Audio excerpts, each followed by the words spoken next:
check out conversations101.com and get you one of these t-shirts. And we got some new merch that we just added to the store. So check it out. Tonight, we're sitting down with a true dual threat creative who's making major waves from the Midwest all the way to Atlanta. That's right. Not only is he a cinematic eye behind the lens, directed by Midwest, directed by Midwest, but he's also bringing the last to the stage across the South as a stand-up comedian. Please welcome to Conversations 101 Live, Matthew Thrice. Meow, meow, meow, meow, meow. What's up? What's up? What's Oh up? yeah. So They're glad to clapping at be the here. house. They're clapping at the house. So, so Matt, first thing we want to get into, you kept the name Directed by Midwest even after moving to Atlanta. How Yep. does your Midwest upbringing continue to influence the aesthetic of your visual work today? So I'm from the Midwest, born in Southfield, lived in Missouri, then lived in Iowa. Mm-hmm. So actually, my brother, shout out to him, against his wishes, I kept that Midwest. He was telling me when I was rapping, I used to go by Midwest too, just because I'm from the Midwest. So it kind of gives you an explanation of maybe why I sound how I sound, act how I act, and everything like that. So I just thought it was a good representation. It's something easy, Midwest is my first government name. But you said, how does it? Well, how does it influence the aesthetic of your visual work today? I don't know on that part. I would say that the influence it had was more so giving me an opportunity to get into visual work. So a lot of my influences, they came from like the California. Mm-hmm. I used to follow, like in the blog era, I used to follow a lot of different people, like Tyler the Creator and all those people. They were all photographers too. They had blogs. So that's where I really saw a lot of those visuals. And then other than that, just my dad's Nigerian. So a lot of just black culture. And then I guess living in Iowa, I do see white culture too. And, other races. And then I learned about rock music and techno and dubstep and stuff like that. So then I kind of just have like a real... a variety of tastes when it comes to that. So on the visual side, I guess I just kind of blend all that. Just it's like putting in a blender and you just mix it all up, but then I just come up with whatever I think looks best. But a lot of it's like black culture and hip hop, though. That's what it's kind of based off of. Okay. Gotcha. That's what's up. You handle both photography and videography for your clients. When you approach a new project, how do you decide which medium will better tell the specific person's or brand story? So I'm a hybrid shooter. And so what a video is, that's multiple photos put together. So let's say 24 frames per second, which is like the film standard. A lot of people use 24 frames per second, or 30 frames per second would be like what we're doing now. Like talking head, podcast, and that type of thing, soap operas. So that just means 24 images per second or 30 images per second. Sports is 60 images per second. It's just getting a clearer vision. And so with that being said, a lot of times I will just throw in, since I do both, I will just throw in both because I'll get it. It's different. So for example, like we're filming right now, right? But if somebody was there and they took some snapshots of you behind the scenes, it's also going to show a different vision of what you guys are doing. If that makes me think of like work from home, because I'm in my sweatpants. Up here is all business, but down here I got my sweatpants on. But yeah, it does give like, so that one image can represent a whole look. And it could show like behind the scenes versus the video, which is like the finished product, which everybody's gonna see. You got two different stories, basically. Yeah, pretty much two different stories, and it could be two different styles technically. And a lot of times I just throw it in because people a lot of people need photos. To be honest, a lot of people have just selfies and stuff, So a lot of times I'm like, well, I can do both. I'm a hybrid shooter, so I'll just toss that in there. Okay. Well, I'll say this too, and then outside of that, depending on, I will mostly do that, but outside of that, I'll usually just go by the clients, what they're looking for. So if they're looking for photo, then that's what they're going to get. If they're looking for videos, then that's what they're going to get. But a lot of times I'll throw in a clip or two, even if they're just booking photos. That's what's up. Hold on, actually. What drew you to the style and how does it land in Atlanta's vibrant and diverse comedy clubs? Because you're also a comedian, so you wear three different hats. Yeah, so clean comedy, I got a day job, so I do like to do some clean stuff to put out online. Then, like in a more open environment, I might cuss a little bit more. So it's just kind of balancing those two things in my life, two lifestyles, I guess you would say, or just balancing in my lifestyle. But the other thing is diversity. So clean comedy, a lot of people have a tough time writing clean. And I will say, when I do clean comedy, for me personally, a lot of times I am still a little taboo. So I might talk about politics or religion, race, things like that. So technically, there's two forms of clean. So clean, you could just not curse. That's one form of clean. Keeping things PG-13. The other form of clean is where they'll tell you what topics you can talk about. So they'll say no politics, no religion, things like that. So there's a different form of clean. So Okay. just to get more, to network more, to get my name out more, sometimes I will put clean comedy as a hashtag just for the algorithm. But also, when you're talking about comedy here and in Atlanta, being black and doing comedy, a lot of times you don't see too many clean comedians. Yeah. And so that just kind of diversifies. I might be able to get a gig doing clean and promote myself as clean because I can do clean, and a lot of other people, they either can't do clean or the clean they do just it doesn't have enough spice to it, It if that ain't makes funny. sense. So, oh yeah, okay. There's that too. I didn't say it, but they said it. Alright. So how do you balance running a visual production company while actively performing in the fast-paced Atlanta comedy scene? I do a lot of it. The thing about it, so when you're doing comedy, a lot of people will tell you go do open mics. So I've been doing video and photo for a long time. 35 now. I was doing it. 23 is when I got my first actual camera. Yeah. And so that's over 12 years. And then even in high school, I was shooting. It's just I didn't have my own camera and I wasn't doing it like more serious. So that part I already kind of had down. So then comedy, I was kind of on and off with it. So when I really started to go to the open mics and go to shows and really practice on my craft with comedy, Yeah. I made sure to film it because I already know how to film. And then I could use that for content, use it to review and then tweak my stuff.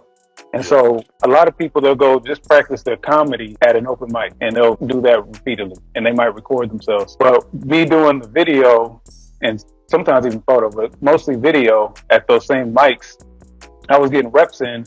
So when I threw my shows, at first it was a little bit difficult because I'm like thinking about producing. I'm thinking about the video that I'm shooting because I'm filming other people. I'm thinking about the audio because I'm also recording audio and just arranging everything. And I'm like, well, the first one I did down here, at least, I was like, let me not be on it. And then by the second one, some months later, I got more and more reps with doing the video plus doing comedy. So now my brain's a little bit freer. And then now it's like I can do a set and record myself, record audio, do photos, like do the whole thing, So I just, yeah. So I guess I use it as like, they call the open mics a gym. So it's kind of like the same thing. I'm just getting reps in by doing more and more video. And the more times I do it, the faster and better I get. And I also cross promote. So I'll collab with my comedy page and Directed by Midwest if it's a good clip visually and it makes sense. So it just helps me cross promote. Booking photo shoots for Directed by Midwest and grabbing the mic for your own stand-up sets. What is the ultimate goal? Like, where does Matthew Thrice want to be 5 years from now? Well, I always say, like, overall, I'm an artist. So I've done the video, photo, I've done acting, filmmaking, I was DJing before, comedy, and written shorts. So I just did so many different things. So I'm really just an artist. So all these different things are just my art. So when it comes to comedy, I do want to have a special or a few specials or some type of things where I'm using some type of medium for people to hear my comedy and probably see it too. I like the visual aspect. So just making stuff look cool like that. I have I did one movie, wrote a comedic movie, put that out. It was cool. But with your first full length anything, you usually gonna have some things that you're like, I could have did this better. So I wrote a second one, and I want to put that one out. We also wrote a third one that could either be a short or a full. So overall, I would say it's not so much just comedy focused. I'm still going to do more music, and I was doing music for a while too, and put out multiple albums. So overall, it's kind of like you could think of like Childish Gambino. He did his music albums. But he also has a show, then he also does movies, and he also writes. So that's kind of what I am. I'm just an overall artist in the visual and audio. Yeah, music. Very versatile. Yeah. I was saying 5 years, I want to put out both movies I have. One's like a black love story. The other one's about religion. But it's a pretty cool thing. So I was saying in 5 years, I want to do both of those and also put out a comedy special. And then aside from that, probably just work on whatever else. Those would be my main three things within the next 5 years. Oh, okay. So I have a question that's off the it wasn't a part of my questions. if you Okay. have someone that wants to get in touch with you and they want to use you to maybe do videography for a movie or a short film, Hmm. how would they what do they need to do and how much would that cost and how do they get in touch with you? So I would say get in contact with me either at Directed by Midwest. My website is www.directedbymidwest.com, or on Mm-hmm. Instagram. My page is Directed by Midwest. Then on the comedy side, I have Matthew Price Comedy. And you can just DM me, or I would say you can check out my website just to see my portfolios on there, so you can see different projects I've done and um, make sure that you'd want to work with me. But aside from that, it's just a conversation. We have a conversation. I'm really open on the budget stuff because me getting into it, me coming from the rap realm, I remember I wanted to do music videos. I had really good ideas, wanted to do movies and things like that. But when I'd hit up videographers in my city, this is up in Iowa when I lived in Iowa, it'd be like $300. It's not that much, but at the time it was like a lot. I was like, dang, I can't, you know. Yeah. And then Mm-hmm. also if I'm doing one, like let's say I have 5 songs I want to do a music video for, that's $1,500, you know. So Hmm. I was like, well, when I get my camera and I get all my stuff going, I kind of want to do budget pricing. Plus, I have my regular standard pricing. So, if you're a big business, if you're Apple and you want me to work on something, it's probably going to just be the market rate because you have the money, you know. Definitely, If most definitely. Yeah, if you're just a local person, I usually do like you tell me your budget and you let me know what you're looking for, and then I can figure out how I can help. So if you're like, I want you to shoot 10 hours for me for yada yada yada, I might be like, well, we can for $50. You really only need me there for like an hour for what you're looking for, so I could just do a quick reel in an hour, and I'll explain how that goes. But there has been a time when I've done a free short film. There's a shout out to Tanika Renee Productions. When I first moved down here, I talked to her. Anyway, so Hmm. I did that show. Hmm. I did that shoot at no cost, really. So she Okay. bought food and little things like that, but I didn't really charge her. It was more so for us to all to collab. So I met a bunch of actors and other people that do production stuff. So we did that project, and it was a whole short film. Many hours went into it. So I'm down for that too. It just got to make sense, and if I'm Okay. interested and have the time, then yeah. So Okay. budget or market price to answer it Okay. shortly. Y'all hear that, people? So if you're looking for a good videographer, photographer, family photos, videos, movies, he's the guy to see. Hmm. You've been doing shows all over Atlanta, from the local ATL spots like Lost, the Sauce Lounge, to traveling out to Birmingham, Alabama.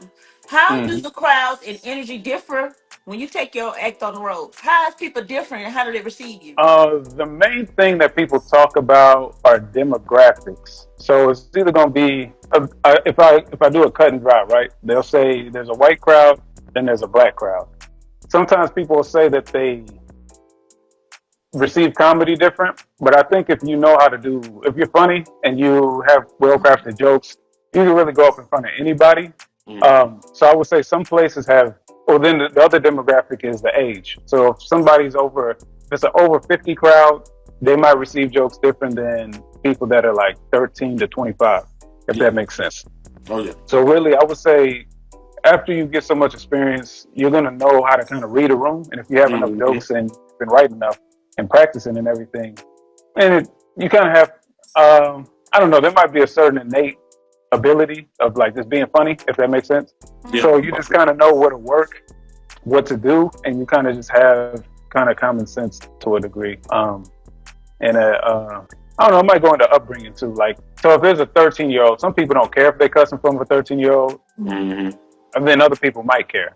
Oh Some yeah. people might not be able to not cuss because they have nothing but dirty jokes, and then other people have a wide variety. So I would say from city to city, with me, a lot of my stuff is my own opinion, and it's not really anything like that I try to conform to the audience for. So I'm not like, oh, I'm in Birmingham, I think these people are gonna like country jokes because I think that's what Birmingham is. It's more like I'm in Birmingham and I'm gonna talk about I went back to school for accounting and my experience with that. Have you guys ever had that experience? No? Let me move on to something that you might have experience with.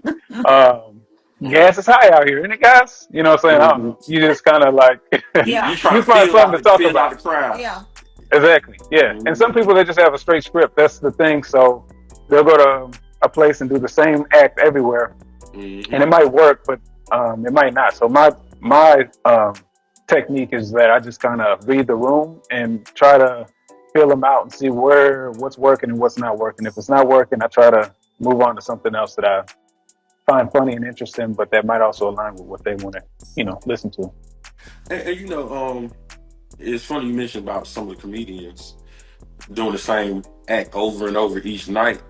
You Hmm. know, with YouTube, I have certain comedians I like to watch, and I'll type their name in, and they'll have different videos from different venues or even different comedy programs. Mhm. I Hmm. don't like hearing the same joke from the same comedian on Hmm. those different videos because if I like you, that means I want to continue to hear different stuff from you. But on the flip side, I can understand that it takes time to write material. You know what I'm Right. saying? Like you Yep. can't just write 1,000 jokes every night. It's impossible. It's I mean maybe somebody can do it, but it's not normal. You know what I'm saying? So I can Yeah. understand both sides. And Yeah. that's the thing about like continuously writing and just coming up with new stuff. Like you said, that's how I kind of feel and how other people feel. Hmm. But sometimes it still works. So I've Yeah. seen, like, for example, I grew up watching Tommy Davidson, and there's a bit he does that I've seen before. He's done it a few different places. Hmm. Online, I've seen it, like Shaq's All Star Jam and Yeah. stuff like that. But when you see it live, it still is funny. So it's like, Mhm. and it's so sometimes when you see stuff live, it just adds a different flavor. When you're seeing it on the video, you're like, yeah, it's cool, And then also the audience plays into that, and so you're like, but when it's live, it's right in front of you. And then sometimes they'll improv a little bit, so they might add a few more what we call Yeah. tags. So a Yeah. little, yeah, a few more. They might have just embellished more, improv more, so that Hmm. 3 minute joke you saw online might end up being a 10 minute joke, and then you're rolling in your seat because then everybody around you's laughing. Then they Mhm. got a silly laugh, and then you're like, so it just It's the it energy can is it different can live. right, Yes. right. Mhm. So yeah, there's been some jokes I deliver one way, and then I go to another room, and sometimes the audience is different. So if they're really giving you the energy, and like let's say I went to Birmingham, I did one joke that doesn't normally work in Atlanta. I do it in Birmingham, and they're really giving me the feedback, and so I start like really going on it, and then I come up with even more to it, and I'm like, oh, this is interesting, and this happened, and this happened. I'm just going. That could be completely different in Atlanta if they're like, Mhm. nah, So let's say like Cat Williams, right? But let's say we didn't know it was Cat Williams. Mhm. He might come out and he'll be the warm up comedian, so he'll Yeah, have to be kind of dry, but you'll think that he's the host. You're like, oh, I he's see not what you're really. saying. Yeah. Yeah, Yeah, yeah, yeah, yeah. But I he's the see what warm you're up saying. comedian, but he doesn't really get any recognition. But his whole thing is to warm up the people. So everybody's like, oh, he's just a host. He doesn't He's a really, little he's guy. not, he's not a comedian for real. And then come to find out he's been doing this for like 20 years or whatever. Yeah, So I feel you. yeah, I feel you. Hey, that's a new way to look at it. 'Cause Oh I yeah. didn't know that side of it. there's 20 comedians in the audience. They'll be like, those aren't real people because they think differently. They're thinking comedically. But if it's 20 nurses, even though I've done music and DJing and all that type of stuff, even if somebody only did comedy, they still are putting in work to think about, oh, this is something interesting that happened today. And then they'll write it down. And then they're crafting it. They're at home in the mirror and doing all this type of stuff. So maybe at some points, maybe like before too many reps, you might really care what the audience thinks, and you'll be like, dang, Yeah, that didn't work. But after so many times, you're like, this is my opinion. I find it right. funny, and they just don't know. It's kind of gets to that point if that makes sense. So there's great jokes that just sometimes they just either they don't get it, they don't like you, they might not even like your outfit, so they just focus on your outfit the whole Yeah, time. And they they miss what you're don't even even talking joke about. bad. Yeah, Yeah. Yeah, somebody's talking to them next to them. That's Too too hot. high. Some people go to shows and they're just really high, or they're too drunk, and they're not even coherent. They don't know what's going on. Mhm. So I would say the main thing is, and I got to do a little bit better at this too. I'm working at this. Because sometimes I'll call it out because it just pops in my mind and I can't, like, but some people are really good at it. They'll see people not laughing and they'll just keep moving. But me, Yeah. if they're not laughing, I'm like, y'all didn't like that one. And sometimes that's funny. So it's just like, mainly for me, I'll just be playful, just joke around. And the whole thing is to have fun up there. So yeah, definitely. if, Oh, yeah. if they don't feel it, and sometimes I say this too, there's a saying, or there's something I saw where somebody said, everybody bombs on stage. It doesn't matter how big or small you are. It could be like Dave Chappelle's new special. A lot of people talk about that. They say whenever you're doing your setup of a joke, you're bombing. technically, because everybody has to listen to see where you're Yeah, going with it. exactly. Ain't So they're nobody's not gonna laughing. Yeah. just, yeah, they're not just gonna keep laughing the whole time. You know, no Mhm. matter what you're doing, until you get to this punchline, and then maybe you can kind of get them rolling for a little bit. And then there's gonna be another time when they're not laughing again. And Yeah, it's like so, yeah, a cycle. yeah, or a wave. Some people say ride Yeah. the wave. So once you hit that punchline, or you hit the gas, you know, once you hit that punchline, keep hitting the gas with more. This. If you're with your friends, if you know how that goes, you make a Yeah. joke, they add on to it. You're like, oh, stop, please. And then and then she came out and she was on her giraffe. You're like, oh, you know what I mean? So you just keep hitting the gas, and then it'll die down.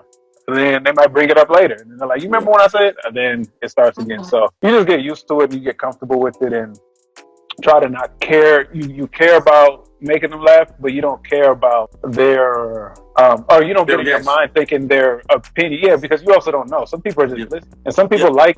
That's the other part. Sometimes people won't be laughing, but they really enjoy what you did. Hmm. Because Hmm. I even do that. I'll be watching people, and I'm like, "Oh, that's a really good point." You know what I mean? And Hmm. it's funny, but it's not. This doesn't make me like bust out laughing, Yeah, it's or not they funny laugh enough to make you quietly. You laugh. know? Yeah, yeah, Yeah. yeah, yeah, yeah. Some people are And you know, internal laughers. I can understand what you mean when you say you have to not care because I performed on stage as well as an artist. And if you try to focus on what the crowd is going to think, you can't focus on your performance. You know what I'm Hmm. saying? So Right. you have to go out on stage and you have to give it all you got, and you Yeah. worry about the results Yeah. later. Lil Wayne said the same thing because he was saying it was some interview and he was saying like he almost doesn't look at people or he'll look at people but not look at them because he said Yeah, if I that's do it fast. and I Yeah. miss he said I can't miss a beat because they all expecting that. And then also to your point too, sometimes it's kind of like I was talking about with the setting up the joke, but Hmm. sometimes you're on a path and they don't know where it's gonna land yet. So you can have like a really big ending. And sometimes I've done this before. I'll abandon a joke because I think that the audience isn't quite feeling it. Yeah. But other times I'll go all the way through with it, and it's like they're not feeling it. They're not quite feeling it. By the time I get over here, then they start laughing. Then they're like, Okay. oh, okay, now I'm like, and then you just go further. So it's really just pushing yourself to be like, I believe in this so much that I have to tell them, and I Hmm. got to tell them the way that I wrote it because Yeah. they might not get it at first, but they're gonna get it at the end. You know. Yeah. These are some good questions, by the way.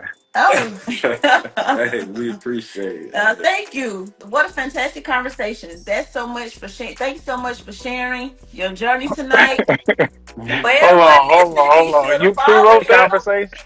So what if it was a horrible conversation? You still be like, "What a fantastic Hey, conversation!" We know conversation. We already knew Okay, this. We know what he okay. was bringing. You bringing that heat. Hey, that's what's up.